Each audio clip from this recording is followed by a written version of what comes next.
Imagine yourself, if you will, in a doctor's office. That's not hard for this crowd, I know. You're sitting on the exam table. You've got a thin cotton thing that's supposed to cover you. Your butt is sticking to the paper. The door opens.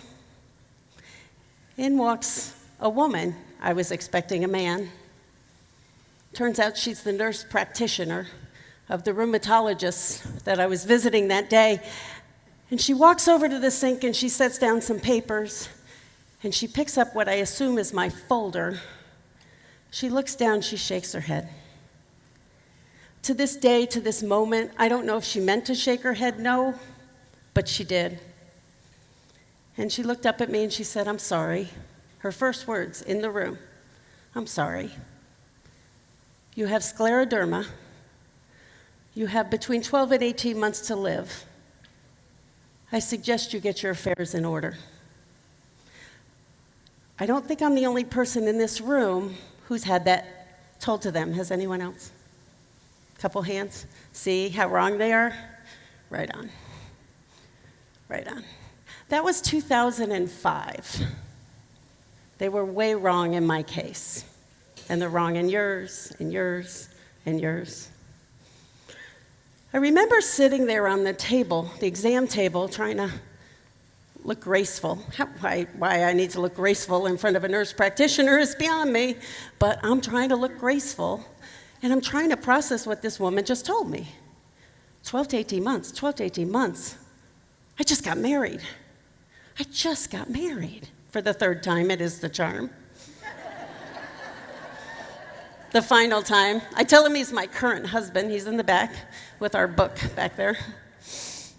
And I'm sitting on that table, and all I can think is he married a defective woman. How did that happen? I don't want to be defective, but I don't want to die. She's telling me I'm going to die. Now, by the way, her lips are moving, and she's talking. I don't care what she's saying. I'm not hearing a word. That's the last time I graced that office with my presence. I got out of there as quick as I could. I got dressed. I think I put my underwear in my purse. I just got out of there. You know, when you're doing it quick, you know, ladies, certain things just aren't necessary when you got to run home. And I ran home to Rocky, my husband. And I come busting through the door in our middle class, middle income, middle life in Fort Collins, Colorado, and I'm yelling for him. And he's downstairs in his office on his computer. No surprise, that's where you'll find him 90% of the time if we're awake. And I said, "Honey, we got to talk. Come on up to the kitchen. Let's talk." I don't know why we couldn't talk serious in the office. We went to the kitchen. We're standing around an aisle, and he says, "What happened? You okay?" He could tell I'd been crying. I really don't remember driving home. And I said, "Honey," she says, "I have 12 to 18 months to live." 12 to 18 months. And he looks at me, goes, "What?" And I gave him the explanation I was given. I have scleroderma. It's internal and external. You see, for 18 months, it was a question mark at the end of the sentence of what's wrong with me. No period. No idea. And this woman gave me my final diagnosis. Well, my engineer husband looked at me and he goes, "I don't believe it. I'm not buying it. We'll figure it out." And I stand here because he didn't believe it, we didn't buy it, and we did figure it out. And that's amazing. That's absolutely amazing. What I know from that day to this is there's been a lot of hard days, and I'm with my people in this room. I'm with my people that understand what a hard day looks like. So what I want to do today is maybe inspire one person or give somebody just a little bit of hope to get up tomorrow and to stretch through the pain, and to walk through one more doctor's office, and to try to beat this thing one more time. Because I will tell you what, I personally completely understand what that's like. When I was at that doctor's office in 2005, I was there with hands all bandaged up from the gangrene on the ends of my fingers. I used to wake up in the middle of the night and wake my poor husband screaming, crying, saying, "Cut my fingers off. Just would you please just cut my fingers off?" Because you couldn't put a bed sheet over my hands. And the people in this room that know that to your toes. 3 days ago, I accidentally stabbed myself with a pin as I was trying to use a safety pin.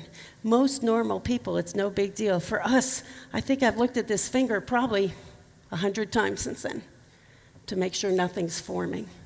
Like, we get it. We get it.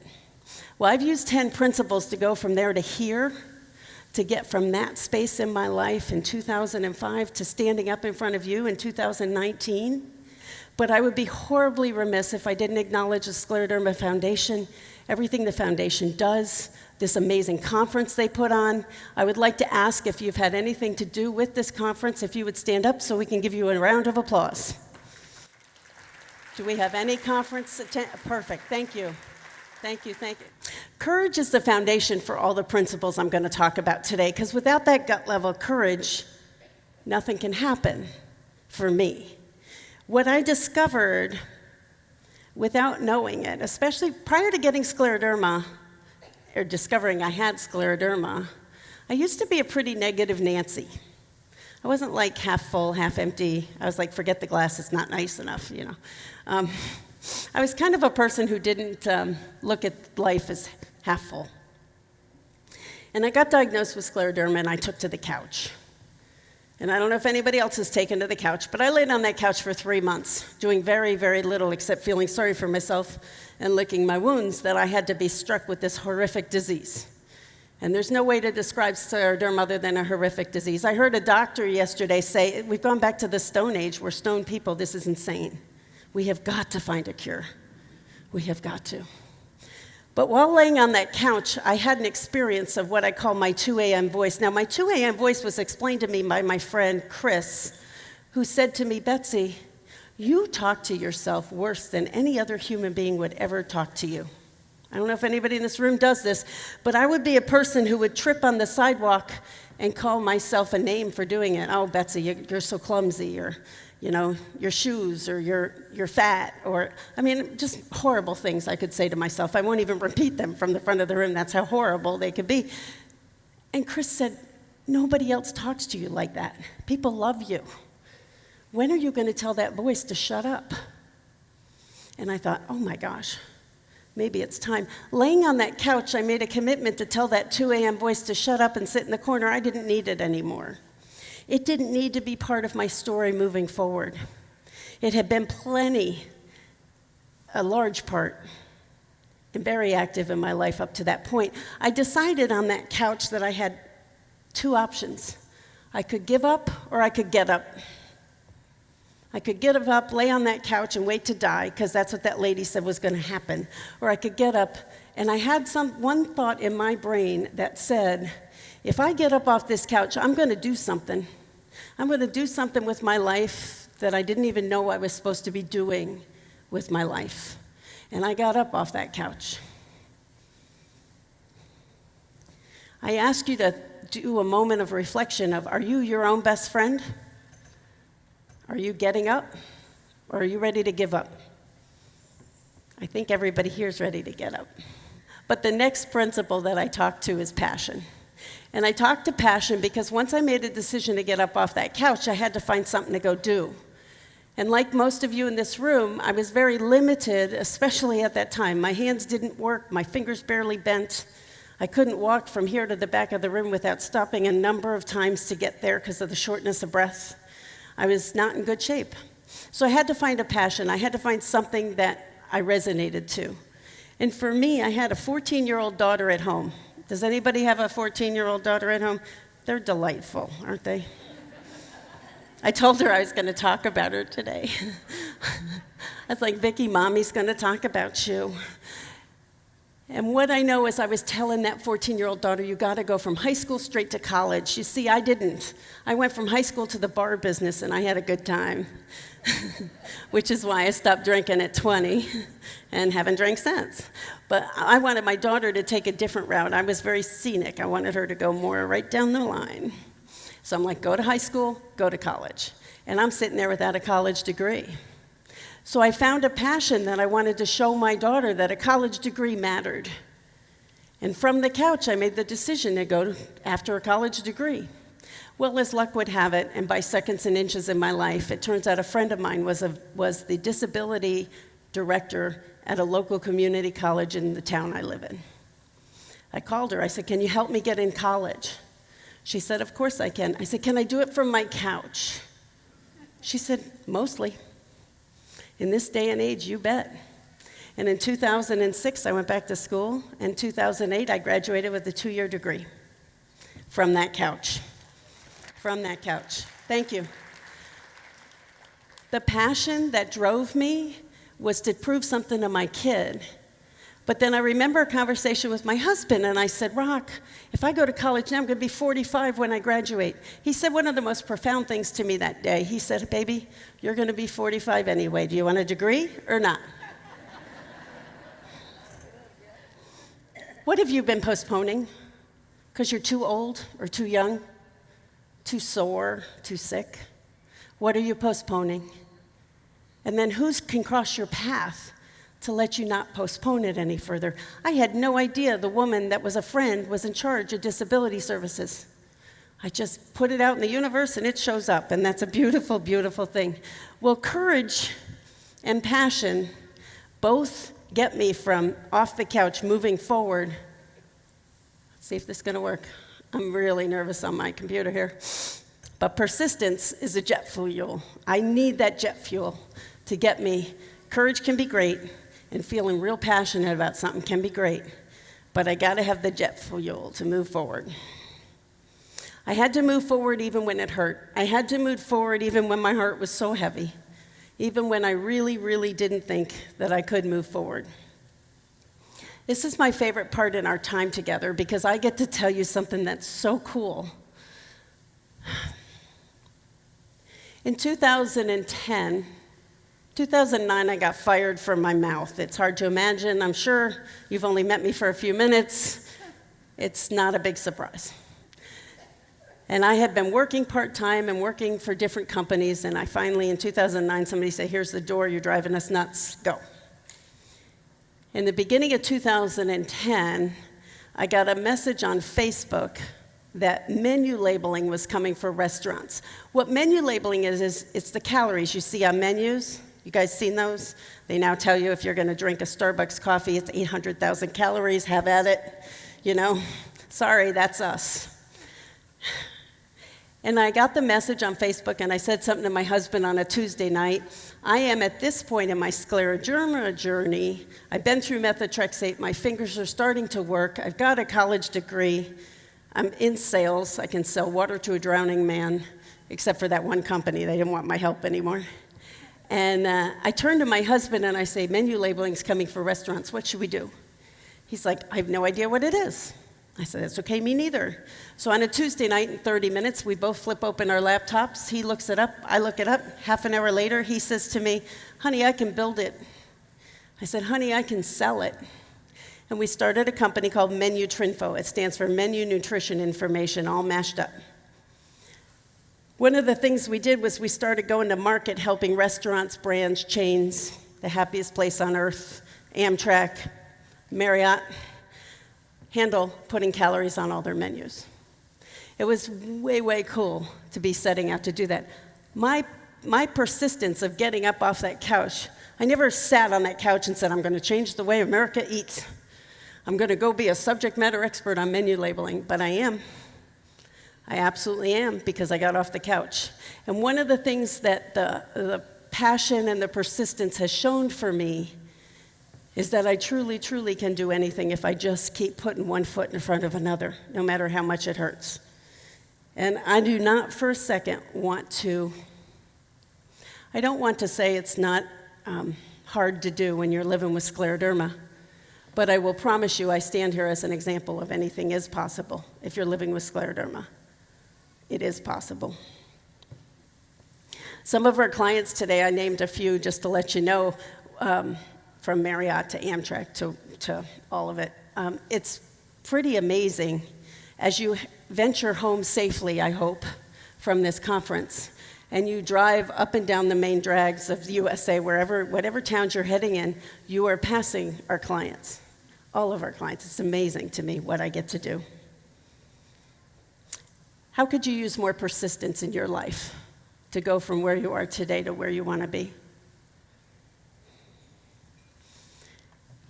Kind of thought-provoking questions. I don't know if you're going to join the food service industry and do menu labeling. Oh, I want to tell a really quick story here. Menu labeling got delayed. It was supposed to come out and didn't come out. So one of the things that happened was we started doing allergy tagging. I don't know, do I have any food allergy people or moms or in the room? Yep. So, yeah, we have one pull out his EpiPen last night. I almost passed out when he did that. I was like, holy cow, we got one. So while we were waiting for menu labeling to come to restaurants, we started doing training. And today we train over 450 colleges across the country on how to handle food allergies. We audit colleges from Stanford to Cornell on food allergies. That kept us busy while menu labeling was coming. That's persistence. I got to move on to wisdom, because if I'm going to persist something, I've got to be able to know it, to understand it, because wisdom for me is gathering information and then trusting my gut.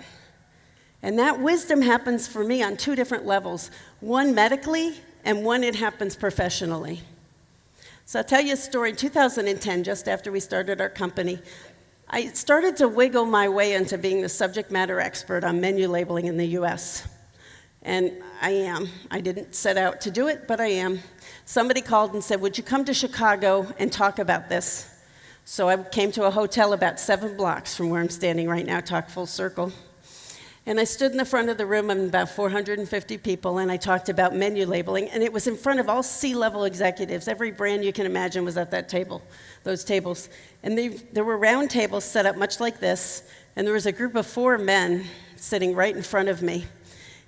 And as I got to the Q&A section of the talk, one man kept asking me questions. He was an older guy. It was like everybody was kissing his ring. You know, he was the godfather of the table. And I answered him, and I kept answering him. And he asked 4 different questions. And after the 4th question, he said, young lady, you don't back down. I owe you a case of wine. Congratulations. Thanks for it. And I thought, honey, I've had scleroderma. You don't scare me. You can bark at me all you want. I don't need fentanyl patches to deal with you. And right after the conference closed, or that session closed, a woman comes up to me and she said, do you have any idea who you're fighting with? I thought, no, nor do I actually really care, to be quite frank. And she said, he ran McDonald's for 32 years. The CEO and head of McDonald's, Ed, 32 years. I was like, well, that's cool. I had dinner with him that night. I mentioned him in my book. I tell the whole story, details in there. And I saw him about 6-8 months ago in Florida. Took a picture with him. He's a good man. He's a really good man. But if I backed down, I wouldn't meet him. If I didn't trust the wisdom in my gut of menu labeling, I wouldn't have been able to go toe-to-toe with that man. And I will tell you what, I know my stuff when it comes to my topics. And it was really, really cool. The wisdom I want to talk about, too, today is patient wisdom. Patient wisdom is the wisdom you've gathered this weekend. Who's learned something new this weekend? Look at that. That's why you guys don't sleep. That's why that foundation works tirelessly, and the chapters work tirelessly to make it possible for us to be here so that we can walk away with new wisdom and new knowledge and learn something. For me, that patient wisdom is what makes me go into a doctor's office knowledgeable. It's not Dr. Google, because they really don't like Dr. Google, as you guys all know that. Do you guys trust your gut? That's one of the things. Yeah, I got some nods. I know you do, lady. You're awesome. That's one of the things we get to do is trust that gut. Gather wisdom and move it forward. Now, when my gut knows, I can be super self-supporting. Me for self-support means, and I love this quote, let food be my medicine and medicine be thy food. Let me just start this one with a disclaimer. I own a nutrition company. We teach lifestyle diets. We teach allergy-friendly and gluten-free. I do not want to hear about your poop after. Not doing it. I sit on planes all the time to go give talks. I'm going to Charlottesville, Charleston, South Carolina tomorrow to give a talk. People ask me what I do on a plane. I tell them I'm in the restaurant business. They think I'm a server or a hostess. I'm good with that. I used to be all proud, like tell them what I do. I own this company, blah, blah, blah. And then the rest of the plane, I'm hearing all about their poop and what they eat and how it processes in their gut. And I'm like, no, not doing this. I've been on 5 different meds for just GI alone. At the height of my disease, I was on 21 different prescriptions a day. Today, I'm on 1. And I'm going to tell you how I got there. I'm going to tell you how, thank you, that's not me. That's medical science. Well, I'm a little stubborn too, but it's medical science gotten me there from 21 to 1. So if you have questions about your diet, see a nutritionist. If you have questions about what you eat, see an RD. They are very, very knowledgeable on how you should eat.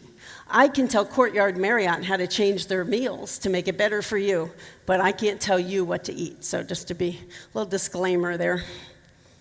My food story is this. When I got diagnosed, when I'm laying on the couch, oh, that was nasty, sorry, Kevin. When I'm laying on the couch, I'm popping Hostess Ho-Hos like they're going out of style. I eat for comfort. I just do. When I got sick, I was healthy, I was happy, I was exercising, I was doing whatever. I took to that couch after 18 months, and I popped every ho-ho I could get my hand on, let me tell you. And what I realized laying on that couch is if I keep eating food that has ingredients in there that I can't read, I might be causing part of my problem.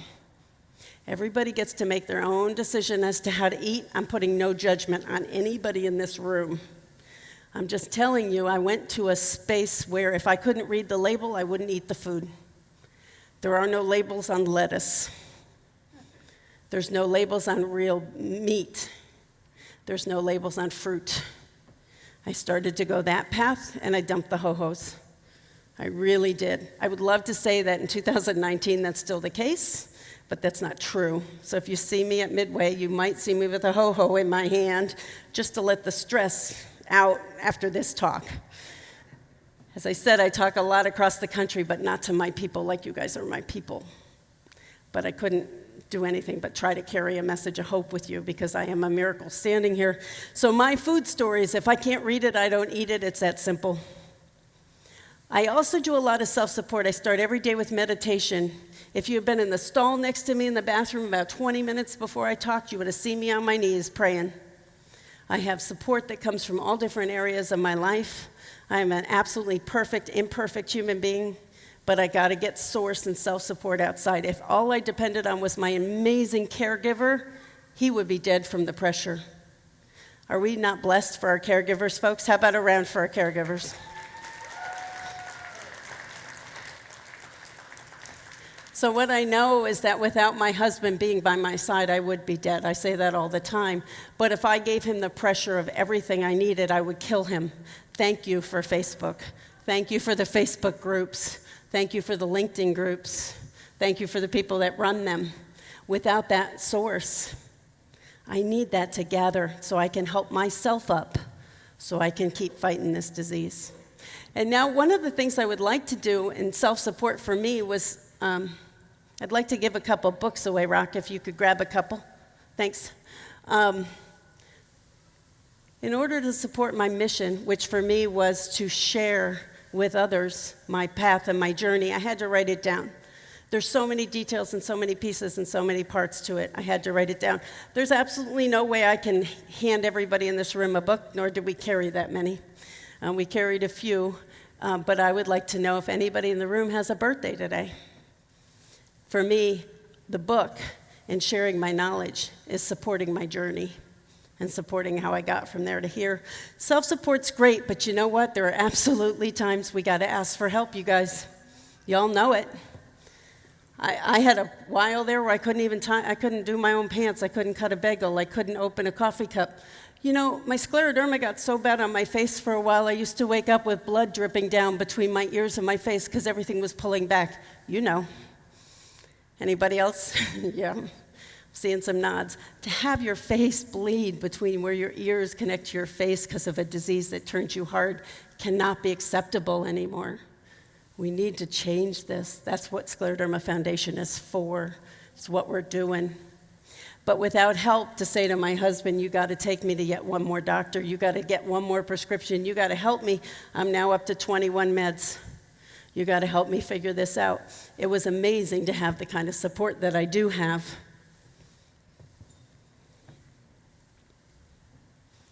This is really hard for me to go to this next section. You guys are like, oh, she's already crying. So, the Scleroderma Foundation supports our local chapters, and our local chapters support us. And I showed up on the doorstep of the Rocky Mountain chapter in 2007 and met Cindy and all her great people there. She wasn't our director yet, and I didn't know what to do. I was terrified, you guys. You know what it's like when you diagnose, you're like, sclera, huh? What? And they just so happen, this is how my life works, they just so happen to have a patient education day the next week or so after I found out what I had. I showed up at National Jewish for a patient education day. I learned so much that day. And I sat behind a woman named Cheryl, who passed away 5 years into the disease with the exact same kind of scleroderma I have. Every year at the walk in Fort Collins, I get to hug on her mama and thank her for being there. And I just don't ever want to forget how lucky I am that I got to land at the Rocky Mountain chapter of Scleroderma Foundation. And I got to get loved and helped through them. That was really, really huge. I had to ask for help as loud as I possibly could, and they showed up. And I know they show up for y'all. I came to this conference in Manhattan Beach, California. I know my buddy Deb's right there. I met Deb, the first time she'd seen Palm Tree. And we're walking along the sand with our scleroderma butts trying to make it through that sand, remember? And I made a friend there that I'm still friends with. That was 2008. 11 years later, we're still connected. That's what the national event does for someone like me. It lets me ask for help from people that can give it, like a foundation. And then it's my job to pay it back and give it back. I want to tell one little story about asking for help, just because I don't know who's listening, taking notes, or thinking what their business is about, but I started doing this allergy training thing because menu labeling got delayed, and I didn't know how to sell it, and I didn't know how to reach out to the colleges and universities, so I found somebody on LinkedIn who did it for a living, I thought. He was the CEO of colleges and universities across the country, a bunch of them, small little company called Chartwell's. And I didn't realize that it wasn't a small little company, but I connected with this man on LinkedIn. I said, will you be my friend on LinkedIn? On a Saturday morning, he answered back, said yes. I sent him a message. I said, can I talk to you about some things? He said, yes, call me Monday morning. Here's my private line. And what ended up happening through that little simple ask for help to this man named Steve, he was the president, he's since retired, but he was the president and CEO of Chartwell's, which is a $1.7 billion food service company. He had hundreds and hundreds of colleges and universities. See, once I got off that couch, I learned I needed to ask for help. Once I learned that principle, I applied it everywhere. I had the best conversation with that man. I talked to him a number of times before he retired. He was super, super helpful. Chartwell's is part of Compass, which is the biggest food service company in the world. There is no mountain too high for me to try. Scleroderma taught me that. Scleroderma taught me it's always no until you ask. I'm going to ask. I'm going to ask everybody, whether it's in business, whether it's my poor husband, whether it's, medical, I'm going to ask. And asking saved my life.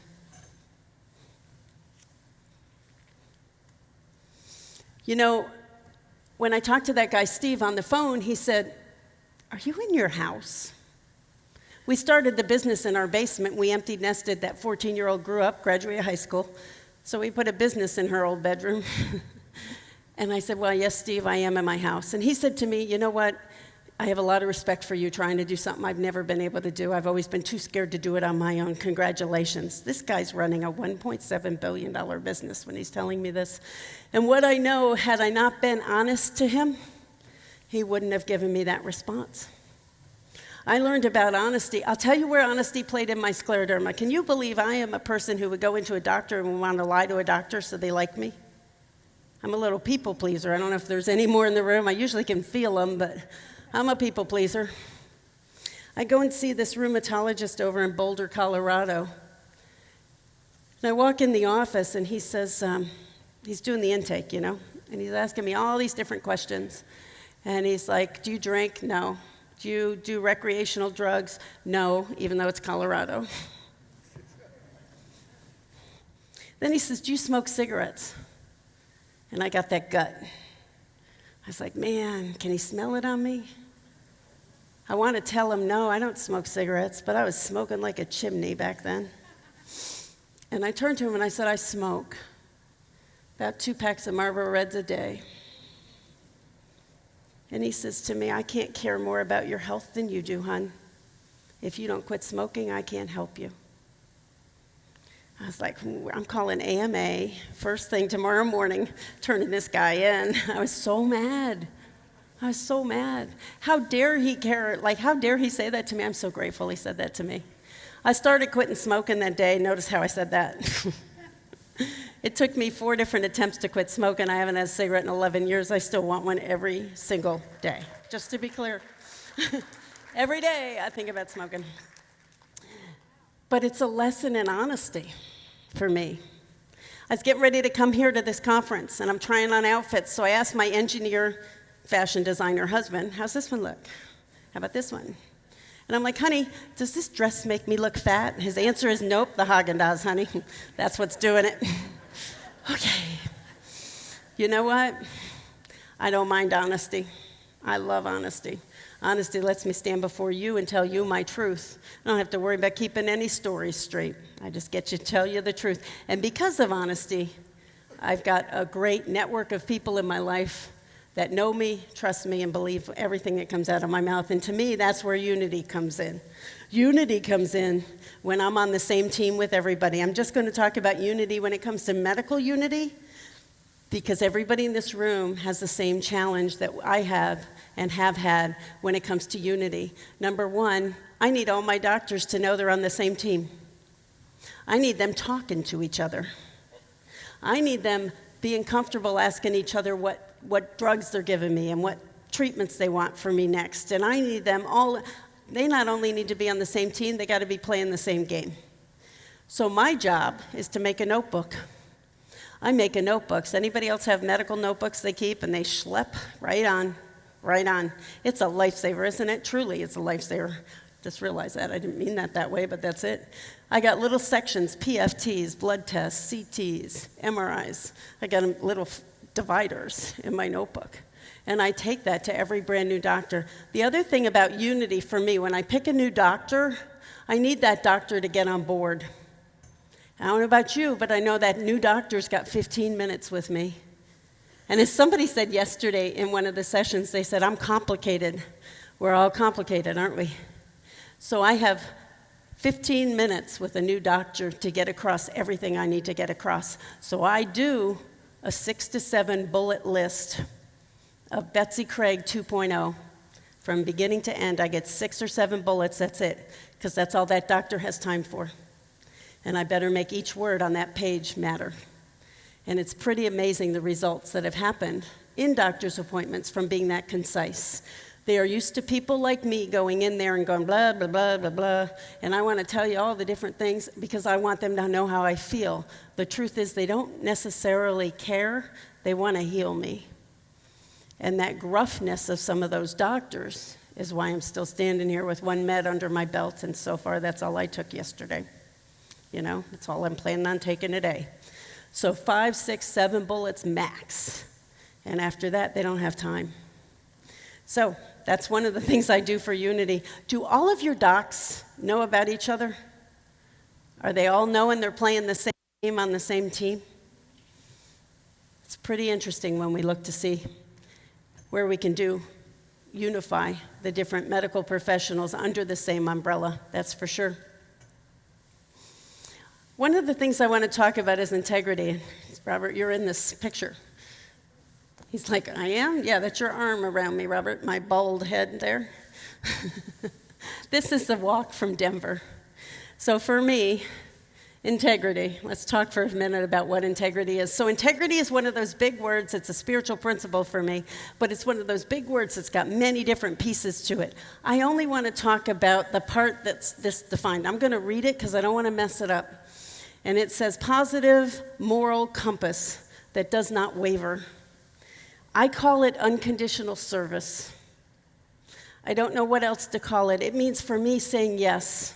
As I was prepping to come out here, I was talking to I have a speech coach. I hired a speech coach because I wanted to sound good for you guys. I hope it worked. We'll see at the end. But when I'm talking to her about unconditional service, she goes, what is that? I said, I say yes. You can ask me to do anything. I say yes and then figure out how to get it done. I say yes over and over and over. That has been my lifesaver. I said yes to being the leader of the support group. When I didn't have time for 2 years, back at the end of 2000, I was at 2007, 2008, even when he had to drive me because I couldn't make the drive an hour and a half down to the support group, I needed to give back for what was given so freely to me. And I believe it's come tenfold, honestly. I look at it, this is from a walk in Denver a year ago. But what I need to talk about is a walk that happened before that. And the next walk is the walk that changed my life. Changed my life with scleroderma. It changed my life completely. You see, in 2017, my good friend Eileen, who's sitting right here with her wonderful husband Ted, scleroderma she'd had for a long, long time, but for some reason it got to her foot and it wasn't going to let go. And I'll let her tell you her story. She's the one walking on that fake leg. God love her. But she ended up losing her leg from above the knee down. And I hadn't been doing walks for a couple years for the foundation because I was a very, very busy CEO. I've probably given 200 food safety talks around the country in the last bunch of years. And Eileen loses her leg, and I'm like, Betsy, get up off your butt and get your butt in Denver, and you go walk that walk. Eileen can't walk, you walk for her. And Rocky and I went down to Denver. I'm sorry, sweetie. We went down to Denver. We put Eileen's name on the back of our shirts, and we made one lap around that Cherry Creek walk. I will tell you that I could barely breathe. My scleroderma had the interstitial lung disease on me at that time was horrific. I couldn't walk up 4 stairs without stopping. I sure couldn't do a walk in the Colorado heat in June, but I did it. We made one lap, we raised some money, we went there. While I was at that walk, I'm going to skip ahead, While I was at that walk with Eileen's name on the back of me, I heard a woman stand up. Her name's Jill, and she's an active member of the Rocky Mountain Scleroderma chapter. And Jill stood up and said, we're trying to move legislation. We need advocacy. If anybody knows anybody in the state capitol, congressman, whatever, we really could use some help. Well, I happen to know somebody who is now our governor of the state. So I went up to Jill at that walk 2 years ago, and I said, yes. I said, hi, I live in Fort Collins. I have scleroderma. Maybe I can help. I have some ins with this particular person. She got really happy about who I could connect her to, but then she got really concerned. And she grabbed my hands and she said, why are you panting? First off, because I'm too freaking egotistical to wear oxygen. And the second is my ILD was so bad. And she grabbed me and said, why don't you do stem cell? I said, I can't do stem cell. I've had scleroderma for 14 years. I'm too old. I'm 52 years old. They won't take me. And she said, you know, it might be worth a try. That was a Saturday, as things happen in my life, by what I call seconds and inches. I had a doctor's appointment with my scleroderma doctor that following Wednesday. And I went into my doctor, Dr. Koffenbach in Denver, and I said, Jason, what is this stem cell thing? He said, Bets, I think you've had scleroderma too long. I think you're too old, and I don't think they'll take you. I said, okay, that's all fine, but will you recommend me? Because my persistence will not stop. He said, sure, I'll recommend you. I'll put your name in. It's in Chicago. Is that okay? Because we're not doing it in Denver. We haven't had good luck in Denver. I'm like, yep, put me into Chicago. And what he did was he put my name in with the woman at Northwestern. that works with the gentleman who was here yesterday talking with us. And I thought, we'll see. Well, absolutely. What's the worst that happens? I mean, I wasn't even supposed to be at the walk. I sure wasn't supposed to meet Jill. Jill wasn't supposed to tell me about stem cell. But all of it just happens like that. I got the phone call from Northwestern, and Carol, the nurse at that time, did a phone screening. And at the end of the phone call, she goes, "You've passed this point." I was like, "I have?" She said, "Yep. Can you send your paperwork in? Do you have it organized?" I said, "I have it in a notebook and electronically." Within 24 hours, I had FedExed her a notebook and sent it all electronically. 2 weeks later, she calls me and said, "You've passed the paper screening. Can you come to Chicago and make a visit with us and let us run some tests? Just so you know, anybody's been through, and I know I have stem cell buddies in this room. Some tests are 3 days of hell like I can't even tell you. And I've been through it with scleroderma. It's a lot. It's a lot. Brought me to my knees, like, unbelievably, what you have to go through. But I was like, yep." So October of 2017, Rocky and I hopped a plane. We came out here. We were 3 blocks from here, going through the tests. And I remember sitting with the doctor, Dr. Burt, in the room, and he starts talking to me, and we're going through the list. And as I'm talking, he says, "Are you always this short of breath?" I said, "Well, yes, I am." He goes, "What do you do for a living?" I'm like, "I run a business and I public speak." But they're patient with me, so we're good. Because I was still public speaking even though I couldn't talk. And he said, "Okay, well, we might have to do something different. I think we're going to have to use the heart-safe protocol." And at that moment, my heart just went right to my gut. And I was like, oh my gosh, I just got accepted. Officially, it took a couple more weeks to get me accepted. I ended up doing the insurance hop. United Healthcare is by far my very best friend. They have, of course, said no to begin with. Every insurance company has to automatically default to no. They don't start with yes the way I like to start with yes. They start with no. But I'm persistent, and they didn't stay with no. So in February of 2018, I flew to Chicago to harvest my own stem cells. And in April of 2018, I flew back to get them back and to reverse scleroderma in me. I don't know if it works for everybody. I know I've been able to stand here and talk without oxygen and not panting. I know I'm at 1 med versus 21. I don't know if it's the future of health for scleroderma or not. What I do know, and I learned this through nutrition, is one size doesn't fit all, and I'm grateful that it fit me. And for those that it doesn't fit, I will continue to work tirelessly to help find a cure for this miserable, nasty disease. That is my goal. What you see there is a picture of my buddy, Eileen. Without her giving up her leg, I wouldn't have my life. It's that simple. The other picture is my husband rubbing my feet on the day I got my stem cells back.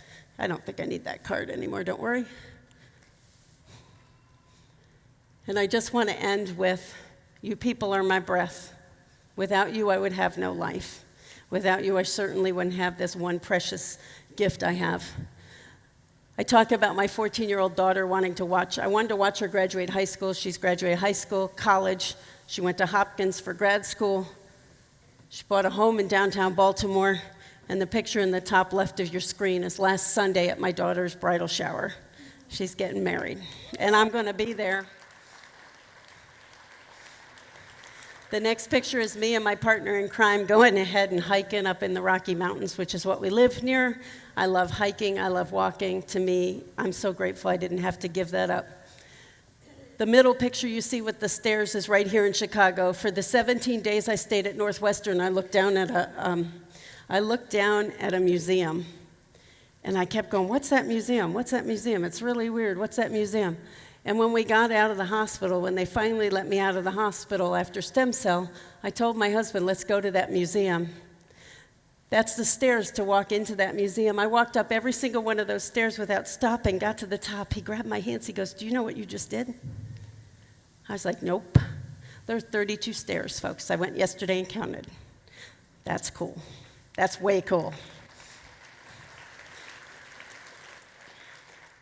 And then finally, There's the cover of my book. You see it there. You can get it through the website. Rock's got some for sale in the back. Hit me up there. I'm going to stick around.